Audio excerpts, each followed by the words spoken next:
Salam sejahtera pemirsa, berjumpa lagi bersama pembahasan buku Bugar Selamanya. Buku ini menyuguhkan kepada kita bahwa perubahan pola hidup akan menambah umur dalam kehidupan kita dan menambah semangat di tahun-tahun kehidupan kita, dan juga akan memberikan kita kekuatan harian untuk merangkul kebugaran fisik, mental, dan spiritual, dan juga akan memberikan kita motivasi, menginspirasi kita, dan mendorong kita supaya hari demi hari kita boleh lebih dekat kepada Kristus. Pada saat ini kembali lagi saya mengundang akan seluruh anggota keluarga dan saudara-saudara semua. Kita dapat berkumpul bersama-sama. Kita akan mempelajari nasihat firman Tuhan pada saat ini, dan biarlah rencana-rencana indah Tuhan itu akan menjadi bagian masing-masing kita. Kita akan masuk ke dalam judulnya tentang keraguan. Ayatnya terdapat di dalam Markus 9 ayat 23 dan 24. Jawab Yesus, katamu, jika engkau dapat, tidak ada yang mustahil bagi orang yang percaya. Segera ayah anak itu berteriak, aku percaya, tolonglah aku yang tidak percaya. Hanya ada sedikit hal dalam hidup ini yang sama menyakitkannya dengan keraguan yang mendalam. Pada suatu hari seorang pria datang kepada Yesus,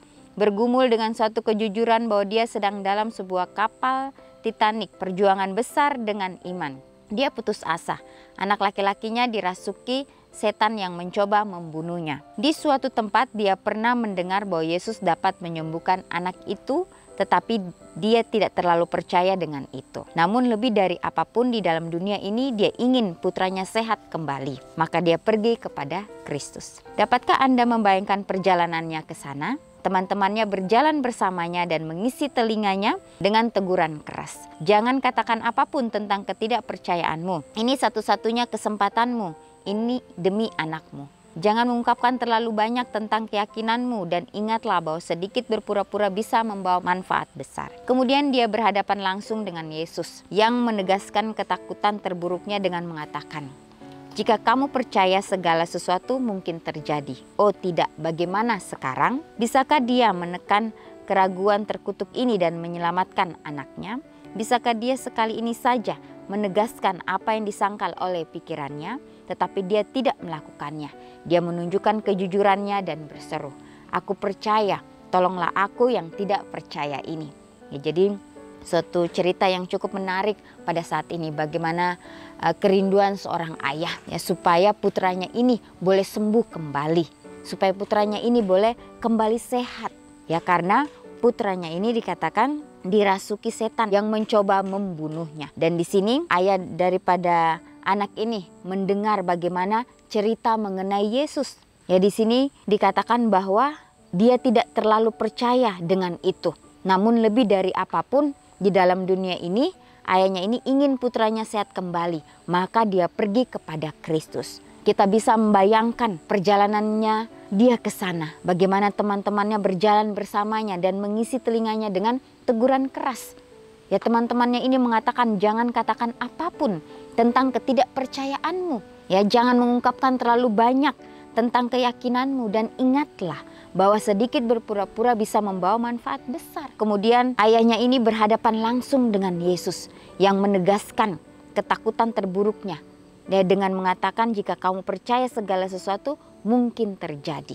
Ya, tapi di sini bagaimana ayah daripada anak laki-lakinya ini, dia menunjukkan suatu hal kejujuran dan dia berseru kepada Yesus, aku percaya, tolonglah aku yang tidak percaya ini. Ya, jadi ayah daripada anak laki-laki ini mempunyai ketulusan hati yang luar biasa. Dia mengatakan yang sejujurnya, dia memberikan kejujuran ini kepada Yesus. Tanggapan Yesus terhadap penderitaan intelektual seperti itu sangat menyentuh hati. Ya, dari kejujuran seorang ayah ini menyentuh hati. Ya, semua diskusi tentang iman terhenti. Yesus puas, anak itu segera sembuh. Ya, hal ini menunjukkan apa? Hal ini menunjukkan bahwa sikap mendua hati tidak menjauhkan kita dari perhatian Tuhan. Ini menunjukkan bahwa Tuhan tidak menuntut kita untuk menyerahkan kejujuran intelektual kita sebagai harga kasih-Nya. Ya, jadi Yesus tidak menuntut banyak di dalam kehidupan kita. Yesus hanya melihat hati kita yang tulus, yang benar-benar murni. Ya, karena ayah ini mempunyai pengharapan supaya anaknya ini lekas sembuh. Ya, sehingga dengan roh kerendahan hati dia datang kepada Kristus memohon, dan dia mengungkapkan kepada Yesus bahwa dikatakan aku percaya, tolonglah aku yang tidak percaya ini. Dia mempunyai pengharapan ya supaya putranya ini lekas sembuh. Dan Yesus mengabulkan permintaan daripada seorang ayah ini. Putranya ini kembali sembuh. Ya, namun demikian kita akan kehilangan separuh cerita jika kita tidak melihat bahwa 2 orang disembuhkan pada hari itu. Anak lelaki itu dan ayahnya. Ya, jadi bukan saja anak laki-lakinya yang sembuh, tetapi ayahnya juga mendapatkan kesembuhan rohani. Bagaimana yang tadinya dia tidak percaya dengan apa yang dia lakukan, dia percaya sepenuhnya kepada Yesus. Di sini juga dikatakan sebagaimana disebutkan di atas, keraguan seringkali merupakan kondisi yang sangat menyakitkan. Campurkan rasa tidak aman, rasa bersalah, dan kebingungan bersama-sama. Dan Anda memiliki esensi emosional dari keraguan. Yesus tidak meninggalkan dia di sana. Jadi inilah bagaimana suatu cerita yang kembali lagi dapat memotivasi kita, memberikan kita suatu semangat yang baru. Ya, supaya di dalam situasi apapun, di dalam kondisi apapun yang kita hadapi, ya kita boleh terus berserah hanya kepada Tuhan saja. Ya, di sini dikatakan ya bahwa keraguan seringkali merupakan kondisi yang sangat menyakitkan. Campurkan rasa tidak aman, rasa bersalah, dan kebingungan bersama-sama. Dan Anda memiliki esensi emosional dari keraguan, Yesus tidak meninggalkan dia di sana. Ya, jadi rasa campur aduk itu di dalam diri seorang ayah ini yang dia rasakan di dalam kehidupannya. Yesus tahu itu, Yesus benar-benar tahu. Dan Yesus kembali lagi menjamah akan hati daripada seorang ayah ini. Yesus tidak meninggalkannya, tapi Yesus menuntunnya untuk mempunyai suatu kepercayaan yang sepenuhnya. Supaya ayahnya ini tahu bagaimana Yesus benar-benar ya menolong dia dengan sepenuh hatinya. Sebagaimana seorang ayah ini dengan kejujurannya, dengan ketulusannya mau percaya. Walaupun yang tadinya dia mempunyai keraguan. Ya, tapi dengan kata-katanya, aku percaya, tolonglah aku yang tidak percaya ini. Disinilah menunjukkan ya bagaimana seorang ayah yang tidak berdaya ini menginginkan kesembuhan anak laki-lakinya. Namun demikian, kita akan kehilangan separuh cerita jika kita tidak melihat bahwa 2 orang disembuhkan pada hari itu, yaitu anak laki-lakinya dan ayahnya. Apa yang diajarkan hal ini kepada kita tentang keraguan? Ya, hiduplah dengan apa yang Anda yakini dan bukan dengan apa yang Anda pertanyakan. Ketidakpercayaan bukanlah rumah, tidak ada yang bisa hidup bahagia di dalamnya. Apa yang Anda terima, sekecil apapun, 100 kali lebih penting daripada apa yang Anda tolak. Sinisme kronis adalah penyakit yang menghancurkan. Tolaklah seruan, Tuhan, saya tidak percaya, demi kepentingan jiwa Anda sendiri. Teriakanlah kebenaran yang jujur dan menyeluruh. Tuhan, saya percaya, tolonglah ketidakpercayaan saya. Jadi pelajaran yang sangat indah pada saat ini kembali lagi memberikan kita suatu pelajaran supaya kita ya tidak meragukan akan janji Tuhan itu. Hiduplah dengan apa yang kita yakini dan bukan dengan apa yang kita pertanyakan. Ya, jadi jangan pernah kita bertanya di dalam kehidupan kita, kenapa saya begini, kenapa saya begitu. Tetapi bagaimana kita boleh berserah kepada Tuhan. Ya, bersyukur dengan apa yang Tuhan sudah berikan kepada kita.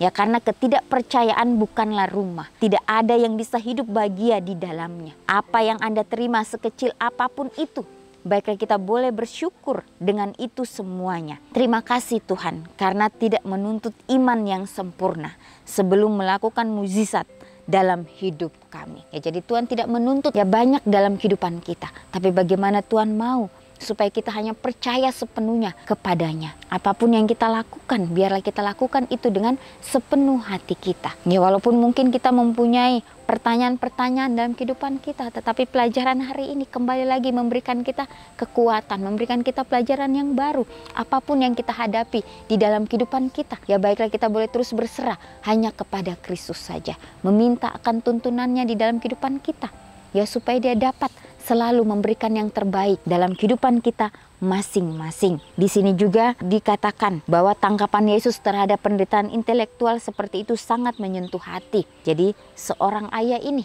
memberikan suatu hal yang luar biasa kepada Yesus, ya bahwa dia benar-benar ya melakukan apa yang menjadi bagiannya di dalam kehidupannya. Ya, semua diskusi tentang iman berhenti. Yesus puas dan anak itu segera sembuh. Ya, karena ayah ini mengatakan kepada Yesus, tolonglah aku yang tidak percaya ini.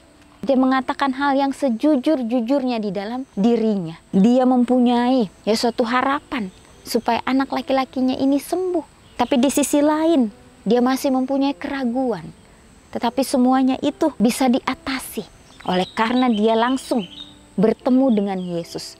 Dan akhirnya ayahnya ini pun diselamatkan. Anak laki-lakinya dan ayahnya ini diselamatkan dua-duanya. Inilah bagaimana Yesus merasakan suatu sukacita yang luar biasa juga pada saat seorang ayah yang tidak berdaya ini datang kepadanya. Sukacita surga itu menjadi bagian ayah dan putranya ini. Begitu pula di dalam kehidupan kita. Pada saat kita menghadapi masalah, seringkali kita khawatir, kita ragu. Di dalam kehidupan kita, pelajaran ini kembali lagi mengingatkan kita, memberikan kita pelajaran supaya apapun yang kita lakukan, situasi apapun yang kita hadapi, biarlah kita mau berserah sepenuhnya kepada Kristus saja. Dia akan membukakan jalan untuk kita supaya kita dapat berjalan sesuai dengan kehendaknya. Apa yang diajarkan hal ini kepada kita tentang keraguan? Hiduplah dengan apa yang kita yakini dan bukan dengan apa yang kita pertanyakan. Ketidakpercayaan bukanlah rumah. Tidak ada yang bisa hidup bahagia di dalamnya. Apa yang kita terima sekecil apapun 100 kali lebih penting dari apa yang Anda tolak. Di dalam kehidupan kita, biarlah kita betul-betul berserah hanya kepada Tuhan saja. Meminta akan tuntunannya menjadi bagian kita. Apapun yang kita lakukan, biarlah kita mau percaya sepenuhnya kepada Kristus. Kalau kita mengingat kembali pada saat Yesus juga yang menjalani kehidupannya di dunia ini, bukan hal yang mudah baginya, tetapi dia mau menjalani itu oleh karena dia yang mengerti akan misinya di atas dunia ini. Sehingga apapun yang dia lakukan itu dengan sepenuh hatinya. Dia selalu berserah kepada Bapaknya yang ada di surga. Walaupun banyak orang-orang yang menolaknya, tetapi dia tetap menjalankan semuanya itu dengan sepenuh hatinya. Walaupun penganiayaan itu menjadi bagiannya. Yesus harus mati di atas kayu salib. Tapi bagaimana dia mempunyai kepercayaan sepenuh kepada Bapaknya pada saat dia berada di atas kayu salib itu. Bagaimana dia berseru, Tuhan ampunilah mereka karena mereka tidak tahu apa yang mereka perbuat. Disitulah bagaimana Yesus di detik-detik terakhir dari kehidupannya, dia melakukan hal yang begitu luar biasa. Sehingga pada saat dia dikuburkan dan akhirnya dia bangkit, disitulah kemenangan yang dia dapatkan. Kembali lagi dia menampakkan dirinya kepada murid-muridnya. Disitulah murid-muridnya baru mengerti misi Yesus di atas dunia. Bagaimana mereka dipenuhi oleh kuasa Roh Kudus itu. Dan mereka bisa menyampaikan akan kabar keselamatan kepada setiap orang. Walaupun mereka mendapatkan penganiayaan juga sama seperti Yesus. Tapi mereka tahu inilah yang benar yang harus mereka lakukan. Tapi pada saat mereka menjalankan itu, murid-muridnya ini mendapatkan kedamaian dari surga. Jadi suatu hal yang sungguh luar biasa. Biarlah kita sebagai umat-umat Tuhan yang hidup di akhir dunia ini, biarlah kita juga mau berserah sepenuhnya kepada Tuhan. Menjalankan apa yang Dia kehendaki dalam kehidupan kita.